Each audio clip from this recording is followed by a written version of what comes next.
YS Abhinand ആശുപത്രിയിൽ നിന്ന് മൈത്ര ആശുപത്രിയിൽ നിന്ന് ചേരുന്നുണ്ട്. അഭിനന്ദ്, ആരൊക്കെ അവിടെ എത്തിയിട്ടുണ്ട്? എന്താണ് ആശുപത്രിയിൽ നൽകാൻ കഴിയുന്ന മറ്റു വിവരങ്ങൾ?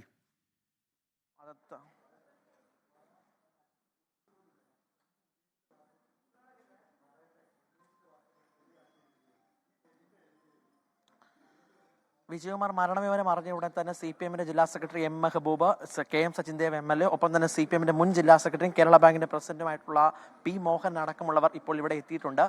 എപ്പോഴായിരിക്കണം സംസ്കാരം, പൊതുദർശനം അടക്കമുള്ള കാര്യങ്ങളിൽ ഇനി കൃത്യമായൊരു ചർച്ചകൾക്ക് ശേഷമായിരിക്കും വ്യക്തത വരിക. ഇപ്പോൾ എന്തായാലും മരണവിവരം അറിഞ്ഞ ഉടൻ തന്നെ നേതാക്കളെല്ലാം തന്നെ ഇവിടെ എത്തി.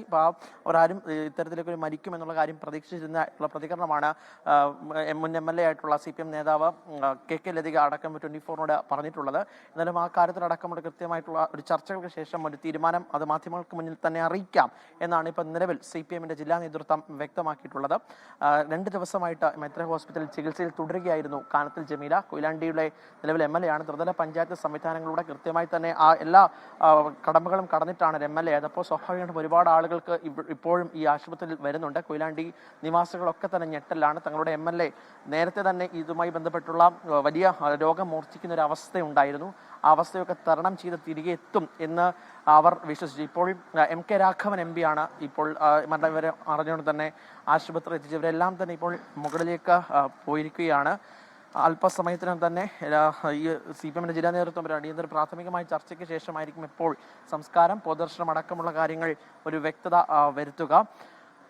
നേരത്തെ സൂചിപ്പിച്ചതുപോലെ തന്നെ കൊയിലാണ്ടിയെ സംബന്ധിച്ചിടത്തോളം ഒരു വലിയ നഷ്ടമാണ് ഉണ്ടായത്. കോഴിക്കോട് ജില്ലയെ സംബന്ധിച്ചിടത്തോളം വലിയ നഷ്ടമാണ്. CPM-ന്റെ വനിതാ മുഖങ്ങളിൽ ഏറ്റവും പ്രധാനപ്പെട്ട ഒരാൾ കൂടിയാണ് കാനത്തിൽ ജമീല. സ്വാഭാവികമായിട്ടും അതൊരു വലിയ നഷ്ടമാണെന്ന് തന്നെയാണ് നേതാക്കളടക്കം വ്യക്തമാക്കുന്നത്. അവർക്ക് ത്രിതല പഞ്ചായത്ത് സംവിധാനങ്ങളിലൂടെ കൃത്യമായി അവർ പ്രവർത്തിച്ചിരുന്നു. CPM-ന്റെ വനിതാ മുഖങ്ങളിൽ ഏറ്റവും പ്രധാനമാണ്. നമുക്കറിയാം ഈ നിയമസഭയ്ക്ക് അകത്തും പുറത്തുമൊക്കെ സജീവമായി തന്നെ പ്രവർത്തനങ്ങൾ കാഴ്ചവെച്ചിരുന്നു. ഓരോ നിയമസഭാ പ്രസംഗങ്ങളിലൂടെ നമ്മൾ കടന്നു പോകുമ്പോഴും അറിയാം അവർ മുസ്ലിം സ്ത്രീയാണെന്നൊക്കെ. കുടുംബത്തിനകത്ത് തന്നെ ഒരുപാട് പ്രശ്നങ്ങൾ ആദ്യഘട്ടത്തിൽ ഒരു പൊതുപ്രവർത്തന രംഗത്തേക്ക് കടന്നു വരുമ്പോൾ ഉണ്ടായിരുന്നു. മുസ്ലിം സ്ത്രീയാണ്, ഇങ്ങനെ ഒരു CPM-ന്റെ ഭാഗമായി നിൽക്കുമ്പോൾ അത്തരത്തിലുള്ള വിവേചനങ്ങളൊക്കെ പലതരത്തിലുണ്ടായി. പക്ഷേ അതിനെയൊക്കെ താൻ പ്രതിരോധിച്ച രീതിയൊക്കെ കാനത്തിൽ ജമീല പല അഭിമുഖങ്ങളിലൂടെയും പറഞ്ഞു, നിയമസഭയ്ക്കകത്തും പറഞ്ഞു. പിന്നീട്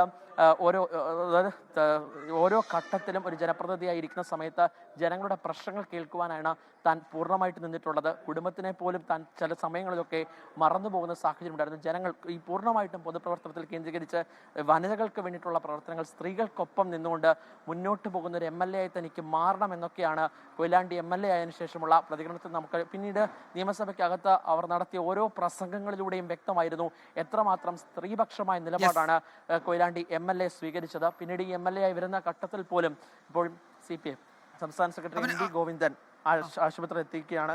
നേരത്തെ തന്നെ MV ഗോവിന്ദന് ചില പരിപാടികൾ നാളെ കോഴിക്കോട് ജില്ലയിൽ ഉണ്ടായിരുന്നു.